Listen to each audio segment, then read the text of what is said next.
Afternoon and welcome to the Circle Talk Show. Today we have Baboucarr in the studio, and then like the pen name is the icon of truth. And then today we are honored to have you here in the studio, a passionate writer widely admired for his insightful storyline and then storytelling rather, and unique perspective. Over the years, Mr. Busso has published several books that have earned him global recognition throughout his outstanding works. He continues to connect with readers and spark meaningful conversations. We are truly excited to have you here, and then we are excited that you're here to teach us, and then we're willing to learn from you.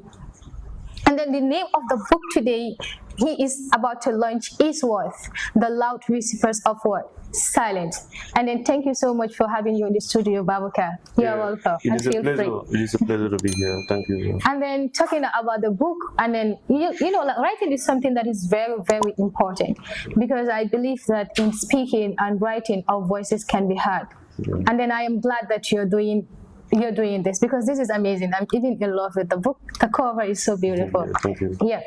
So I've been meaning to ask, what inspired you or motivated you to write this book?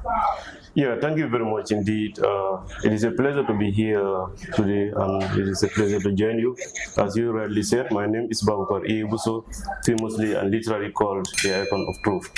Yeah, just to throw light on that about my publications, I've never published a solo book. A solo book is a book that is written by me alone. But I did publish many anthologies in India, and I also did publish in newspapers. I did publish in magazines, but this is my first solo book. Like, it is called The Loud Whispers of Silence, as you lamented. But my inspiration, is very far. If you look at this particular book, you will see the interjection of different writers based on their ideas. Like, it will explain that I am an avid reader. I have interacted many writers, and many writers, of course, are encountered in this particular text, including William Shakespeare.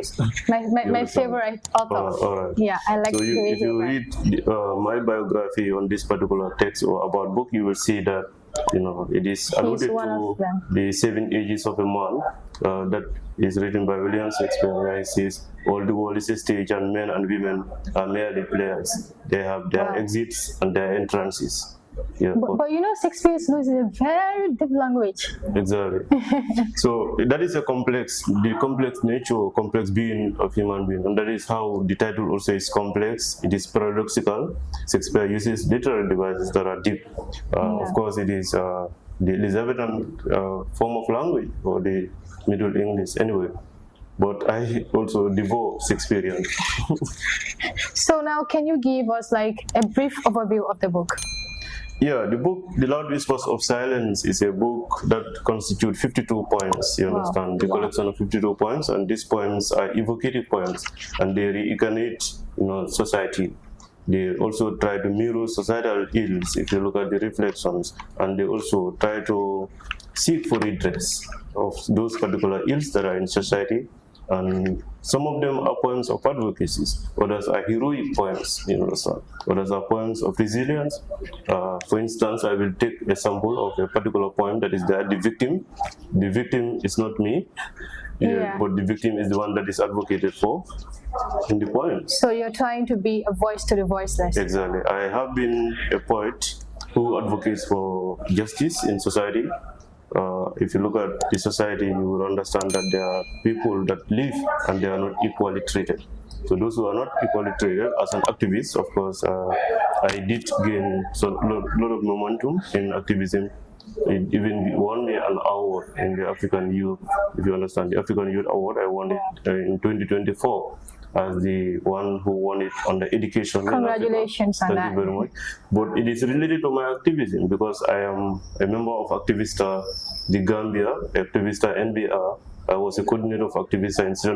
Wow. And there we understand that there is injustice, and we have to stand for those people who are unjustly treated, to fairly seek for their equalization in society.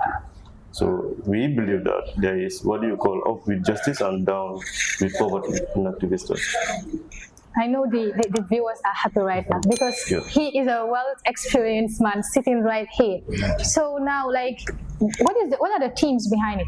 The themes. Yeah, there are a lot of themes in this particular books, but I can also try to figure out main ones. It is not only themes that we have in this book, but we also have symbols. Symbols, Yeah, yeah. we have other literary items like the sounds, sound devices. I contrast between sound and sight. You understand? Because when you see or when you hear the devices that are alluded to, or that are related to sound devices, like the use of onomatopoeia, their alliteration, the use of assonance, the use of even phones. I use those devices technically, but then there are themes. For instance, theme of love. Of course, there is themes of jealousy, hatred. So basically, it's like it consists of themes and then literally devices. Yeah, it will depend on what you see at a particular time and what you are able to deduce. For instance, if you look at any of the points, like readers right now will buy this book and see the poems that may refer to them, that may touch them, that may mirror this. That is poetry for you. I remember one of the poems that I wrote, of course. One of my sisters called me and said, "You are referring to me." And I was not referring to her, you understand. Then I said, the violent woman. So I was not referring to her, but she said I was referring to her. She felt guilty. Exactly. So that is how poetry is. It mirrors the society, just like what Robert Frost said. It is the expression of thoughts and feelings. But Emily Dickinson will say it's not only the expression of thoughts and feelings, but powerful feelings, the expression of powerful feelings. How those feelings overflow in words, in poetry. Poetry is something that, like, if the ink has to fade on the page, then you have to know that this is something that is powerful, because it's the mind that has to think, or the eye have to see things, the mind analyzes it, and they know that, like, this is deeply, or let me say, deemed necessary in the society, so I have to write or I have to speak.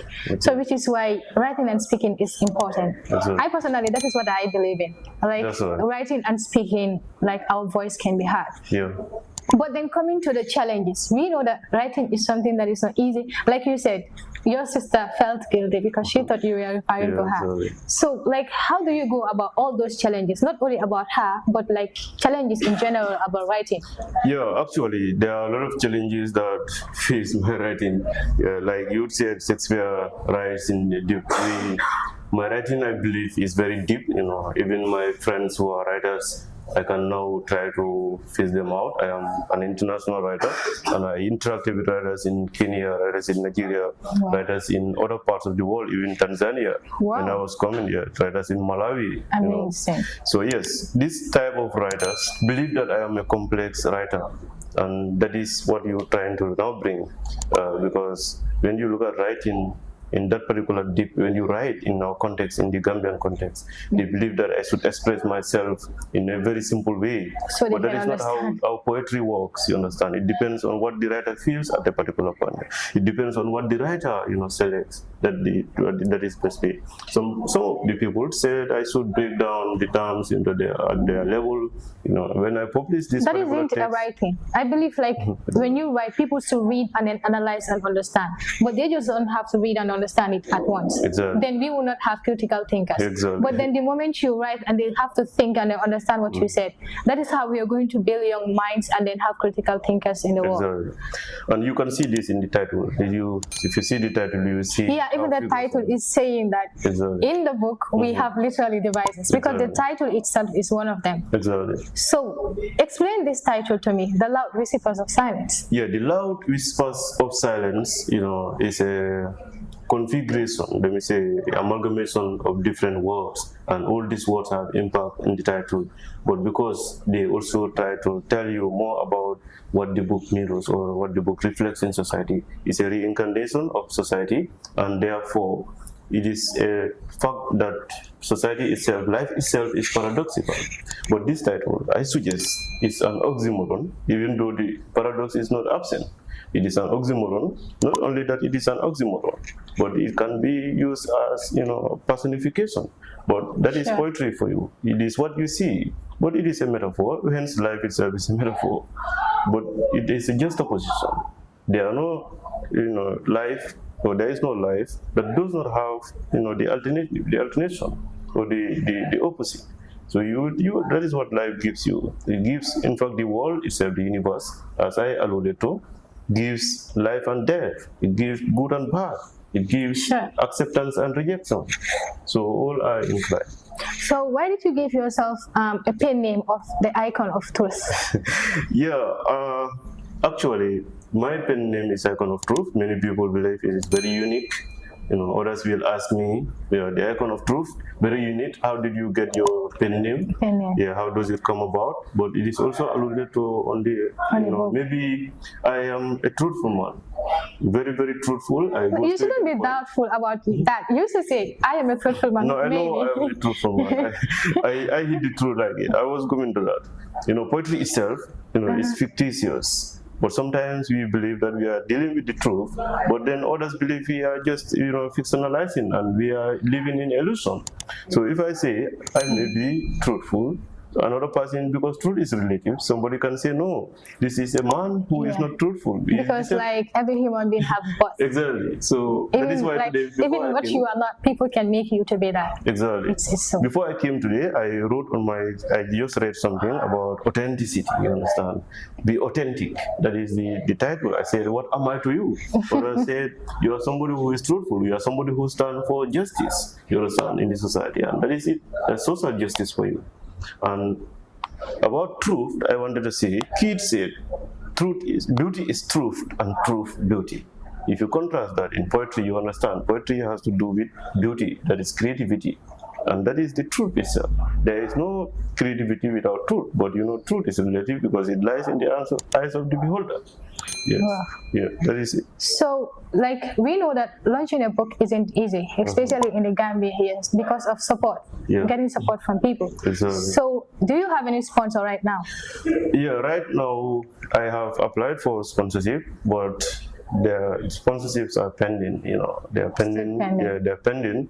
But actually, I have to commend the Birkama Area Council for already providing me the venue, for free of charge, absence from charges. Wow. Yeah, that is one of the biggest, sponsorship, maybe we can say, partnership that we have so far. That is amazing. Yeah, but then in terms of partnership, we are knocking doors, but we are yet to have, any response positively towards this particular support. Regarding about launching it, when do you plan to do that? Yeah, the launching date is settled already on the 30th of August 2025. It will be on a Saturday. That's almost. That's exactly. Yeah. From, of course, 3 o'clock upwards. We're targeting 30th for a reason. You understand? There is a reason beyond that or behind that, because the first, selected date was on the 6th. But for the fact that there are other engagements that are beyond our control, we have to come back to the 6th because these two, or to the 30th, these were the two selected dates.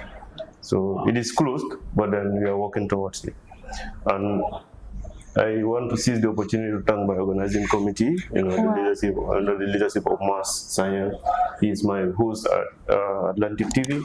So he's the one spearheading this, and Mamadou Sadi Jallo, Khadija, Mamadou Sani Jallo, Kumaba, Mr. Bande. Yeah, they are definitely working very hard. Even with the venue, they got me the venue. I do not go there. Wow. They are just amazing people, and I have to. And even the others who are there, Mr. Damfa and others, they are all there. I cannot exhaust all of them. That's why they're saying, if you're talented, do not worry about. If I do this, it's are people going to be behind my back? Are they going to support me? You just go in for what you can do, and then later see what people can also do for you. Yeah. I believe that is a very great ideology. Actually, yeah. But then again, you have been into many countries, like you said, you're an international writer. Yes. So when did you start writing? Yeah, actually, I want to say this. I have never traveled beyond Guinea-Bissau and Senegal. But I am connected with people in Nigeria, people in Kenya. Wahunjoro, she's an author of 3 books. She's also a publisher there. Niom Delu is in Nigeria. Abba Justina. Of course, if you open this book, you will see their names. One of them, one of the poems is there, of course. The author. Table of content. Exactly. It is far. What I mean is, one of the authors is the Star of the Sea. She is one of my friends in Nigeria, and deliberately I brought the collaboration there. And you will see that not only him, Oh, sorry, not only her. I have other friends in other part of the world. So as far as Lesotho, I have collaborators. I've seen a title here that interests me. Loyalty for loyalty, like content number 28. What does it mean? Yeah, to answer your question, this one, and then reflect on the question you asked earlier. When did I start writing? Actually, I started meaningful writing when I was at the Ghana College doing my ETC, because I have read, the work of Gino Achebe long time ago when I was doing my teaching practice after doing my PTC in Kuntaya.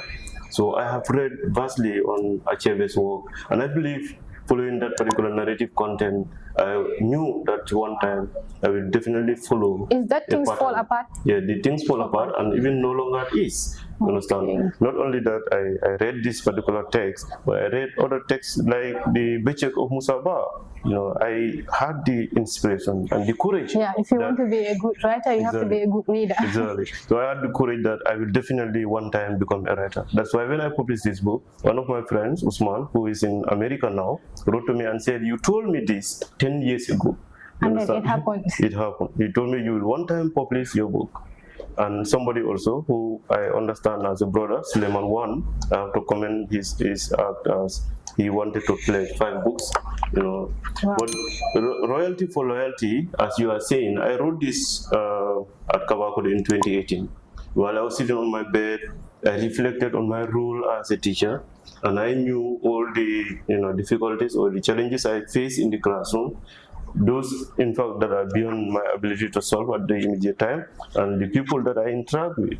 So I wrote this royalty for loyalty, knowing that I am commissioned to teach, not even by whatever I get in reward, in monetary reward, you understand? But my jurisdiction or my role and my responsibility as a teacher is what I put there, royalty for loyalty. That's why I contrasted them. Wherever I bring the royalty or the loyalty, then I bring the royalty, that is the reward. So I understand that there must be a reward after a service. But now I took it upon myself, painstakingly, to become a teacher, a noble teacher for that matter, because it is just ideal that I was stuck, and I am right now sitting here as the runner-up of the Gambia Teacher Prize in 2025 in Region 1. Wow. Yes. That's amazing. Yeah, I'm one of the best teachers in this world. Let me just say it like that. It's crazy. Yeah, because but I know. Congratulations. Yeah, thank you very much. I knew that I had to take royalty for royalty as a poem that's exemplified my pedigree, my quality, my standard as a teacher. Yes, and in fact my love for the job I do. Wow. That's the passion. And it's the same passion I have for writing. Wow. Yes. So what advice do you have for the young writers out there?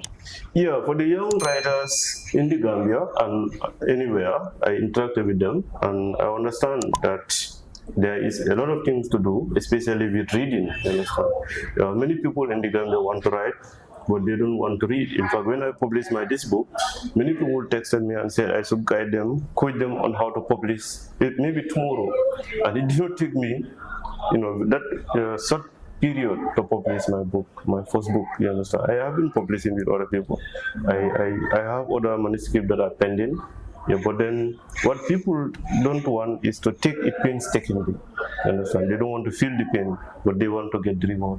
So I advise young writers to read and learn about the techniques of writing.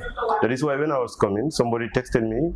The person said, "Are you technical?" I said, "I know I am tactical." So I didn't answer the question. I know I'm technical, but what type of technicality that the person wanted to say? Yes. Writing is a process, and it takes different patterns to learn. And the more you write, the more you improve. Exactly. Especially the reading aspect. Before you write, you have to read. But you also need to write, and then after writing, you have to follow the standard rules. That is, one of them is editing, and that is the last stage, of course, before publishing. The rule is saying not only edit, but edit, and edit. Yeah, you have to give to many people to look after. Yeah. So because writing is something that when you do, you think there is no mistake. Give it to someone. Exactly. The more you give it to people, each and every one, if you give it to 5 people, they will all have different mistakes to rectify. Exactly. So that is it. So that is facing young writers right now. You have a lot of writers who have published their books, but it doesn't mean that my book is free from errors. You understand? It is open to criticism, and then for reviews, other reviews, and other adjustments can be made. But I am saying that writers in this country should learn on how to give their works to people who are competently enough to edit them and then edit them to the standard of literature. That's what I am talking about. Exactly. So that they are not free from error, but the errors that are avoidable are just omitted.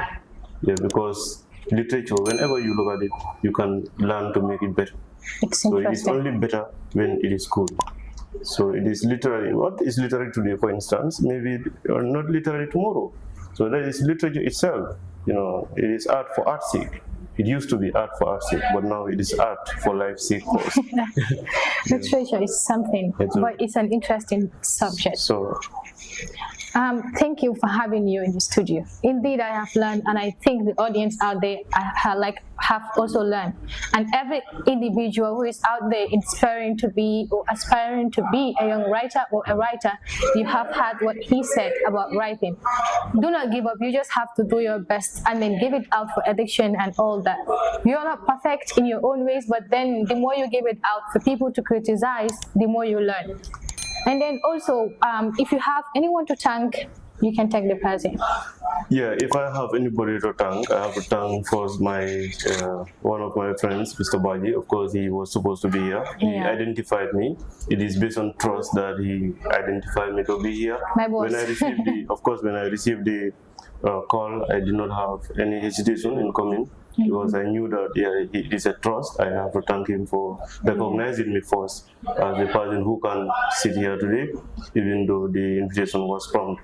But apart from him, I will also thank my friends who are obviously colleagues, at the university, for instance, those teaching in the schools. I am a teacher at Talini Senior Secondary School. My colleagues are there. They supported me, some of them in spirit, others, have definitely advertised this particular book.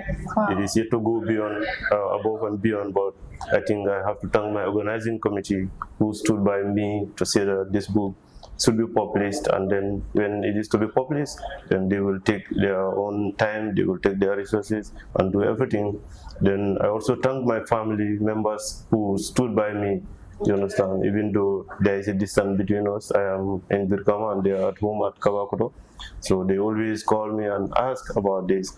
I thank obviously writers home and abroad, and I definitely invite them to come to this particular day and witness a day where literature, I am a young writer, but I interacted with very, old writers in this country, experienced writers, including people. I definitely have to thank Samsidin Sar, for instance.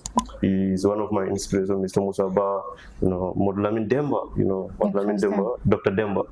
Modlamin Demba is not only my lecturer, but he is the one who edited this particular cover, he reframed it. Wow. He prepared me for a day like this and to face all other challenges in this world after I completed the university. I think it's a credit for him. Exactly. So not only him, I have a lot of people that that are my mentors. I will also have some mentees. Yeah, that's how it works. Yeah. But I have to thank all of them. Anybody that I did not mention here, I mentioned in spirit, I mentioned in evocacy. Yeah, even though your name is not mentioned, but he thanked you. And thank you so much for coming. Despite the prompt invitation, we are sorry about that. It's something beyond our control. But we are so sorry, and thanks for coming, for sharing your knowledge with us. Thank you all. See you next week.